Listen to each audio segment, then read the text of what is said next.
In today's video, we check out some classic Mordheim Cult of the Possessed miniatures from way back in 1999.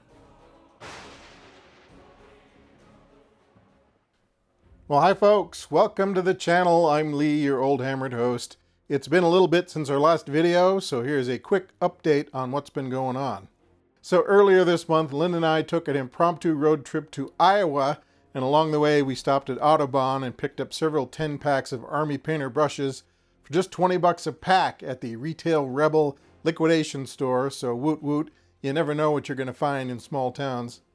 Then the day after we returned home, I had 2 wisdom teeth and some of my jawbone basically chiseled out of my skull, and that's been a little bit of an experience. So plenty of milkshakes, painkillers, and antibiotics, but I'm getting these stitches out next week, so things are looking up.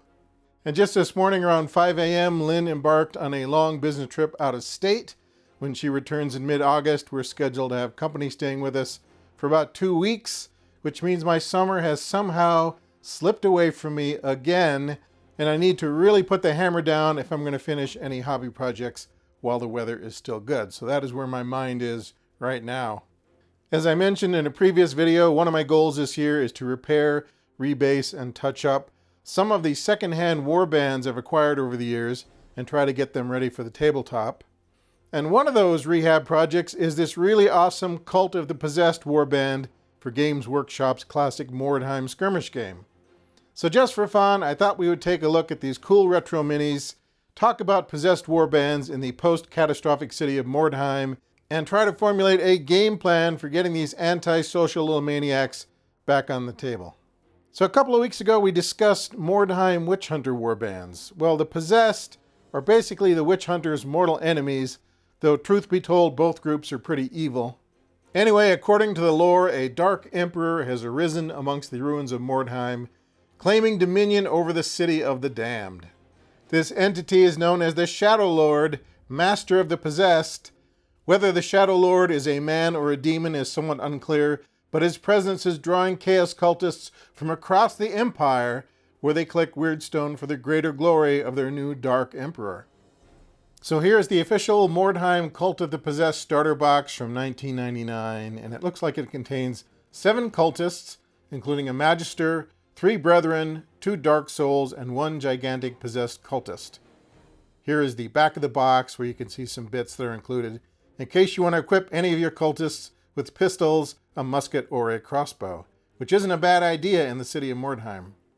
However, what isn't included in the box set are any beastmen or regular mutants, which are both options when building a possessed Mordheim warband. Here's a catalog page which shows the possessed beastmen, which must have been available separately, but I don't see any regular cultist mutants on here, so presumably folks would have to either swap in regular Warhammer Fantasy mutants or kitbash their own. Okay, let's take a look at some of these classic Mordheim Cult of the Possessed miniatures, as well as some older Realm of Chaos miniatures that I bought back in the early 90s that might work well with these guys. Okay, so this whole group of miniatures here, all of these Mordheim Possessed, I got in one batch. And as I mentioned, the original Mordheim Possessed box set only had about 7 figures in it, so there's a total of 17 here. So whoever was building this warband back in the day had added an additional 10 from various sources. So here we have some of the Mordheim Beastmen, and as I mentioned, these are not included in the Possessed box set. You had to get these separately. And these are some earlier Realm of Chaos type Beastmen. I think these are all from the early 90s, at least some of them are. And as you can see, these guys in the back row are already glued to a base and primed, because at some point I kind of made the decision to go with 30mm round bases, because that was kind of the style at the time, though perhaps square bases are coming back. We don't know. But that kind of means to get everyone kind of on the same page, I'm going to need to get these guys onto round bases. I'm going to want to fix any chips, any other little problems, and then also get that gloss finish off of there. And even though the style of these guys are a little bit different, there's probably about 7 years difference between when these 2 lines of minis were sold. I kind of like it. I don't want everything to look exactly the same, and it's kind of fun to take GW minis from different eras and sort of mix them together, as long as the scale is relatively the same, and I think we'll be okay here. This set also comes with 3 Dark Souls. These are kind of humans who are a little bit possessed, so they're a bit crazier than the regular Brethren, and not quite as crazy as the regular full-on possessed. And as you can see, they are pretty cool minis, so they would be at home in any fantasy game where you need some cultist type characters. So those are the Dark Souls. Here are the regular possessed brethren. They are kind of the rank and file dudes of the possessed warband. And some of these guys are broken. We're missing some shields. I think someone's got a missing spear. There's a bow that fell off, so all that needs to be replaced. There's also a few chips and things, and also I want to see if I can get these guys on 30mm round bases along with everybody else. I also have a bunch of unpainted brethren, which I picked up piecemeal over time. This guy's a Dark Soul right here, but most of these are brethren. There's the Magister. So after I get the other group, the painted group, kind of touched up and rebased, I could build these out and have a pretty gigantic mob of cultists, which are always handy to have. And over here we have some of the gigantic possessed monstrosities. These are definitely Mordheim possessed right here. This guy looks to be either a converted mutant, or maybe he was part of the regular Warhammer Fantasy Chaos line. I'm not quite sure, but he could be used as a mutant or perhaps another variation on the possessed because he's kind of big. Now, because I've been collecting Mordheim miniatures sort of piecemeal over a long period of time, I've sort of accumulated a squad here of possessed monstrosities. So these came from different sources, I think different parts of the world as well. So I have a total of 6 of these guys. 5 if we say this guy's a mutant and not a possessed. And you can see my challenge here that all the hobbyists involved kind of went with different decisions when it came to basing. So here is kind of a 40mm circular base, some large square bases, a 25mm circular base.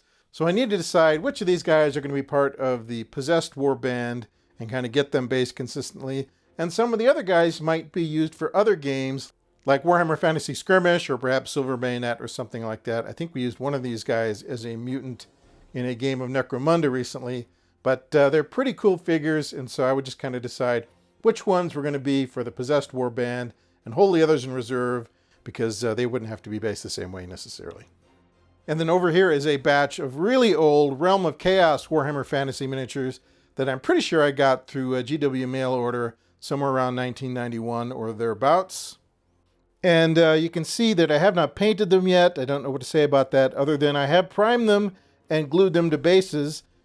So the plan here was to eventually use these as the core of a Mordheim possessed warband because I didn't have access to the original Mordheim possessed miniatures, but they kind of sat around, and while they were sitting around, these other guys showed up. So sort of the plan, I guess, is going to be to maybe make sure everyone is kind of based the same way, except for these little tiny guys. These guys look funny on a larger base, so I put them on 25mm bases.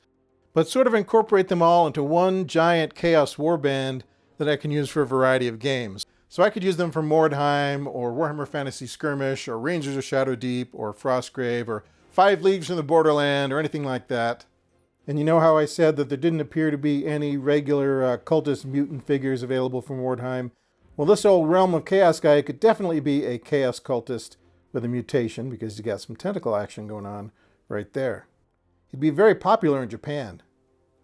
Okay, folks, that is a look at my Mordheim Cult of the Possessed Warband project that's kind of in the pipe. And frankly, I think I've been doing pretty good. I've gotten in the habit of trying to paint a couple hours every night, kind of put on a podcast or an audiobook, and just get some stuff cleaned up, rebased, fixed, whatever it needs, to try to get some of these guys back on the table. And hopefully by the time fall comes, we will have some additional warbands to deploy as we play some games this winter. So that is the plan.